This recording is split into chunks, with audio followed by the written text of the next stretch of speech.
Բերի երեկո։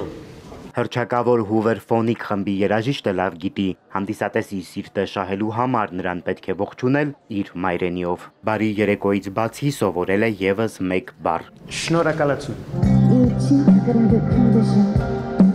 Բելգիական խումբը առաջին անգամ է Հայաստանում, բացառիկ երկու համերգով, որից մեկը Արարատ բանկի հովանավորությամբ։ Ընկերության համերգին ուղղված գումարի մի մասը կտրամադրվի Երևանի լսողության խանգարումներ ունեցող երեխաների հատուկ կրթահամալիրին։ Մեզ համար որպես ֆինանսական կառույց շատ կարևոր է, որպեսզի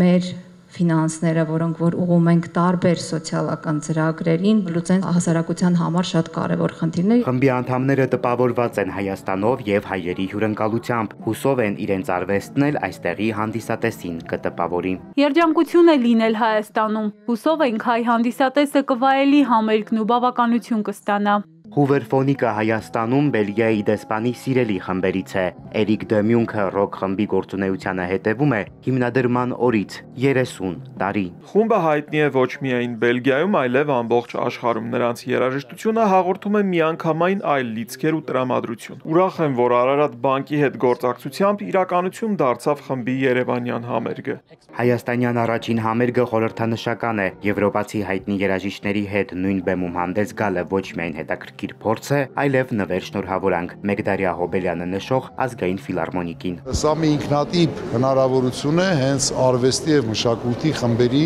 միասնական գործելու եւ աշխարհին այդ դրական մեսիջները ուղարկելու համար։ Ամենակարևոր կոմպոնենտը, որ մենք միշտ կարողացել ենք ընդգծել, որ մեր ազգային ինքնության մեջ արվեստը եւ մշակույթը ունի ինքնատիպ եւ շատ կարևոր դեր։ Շատ ուրախ ենք, որ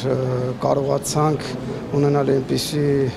աջակից իդեմս Արարատ բանկի, որ կարողանանք այս գեղեցիկ համերգը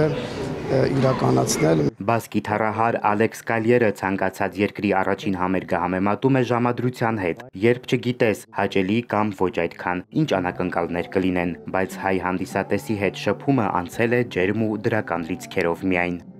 Սևակ Վարդումյան, Ալեքսանդր Կիրոյան, Էպիկենտրոն։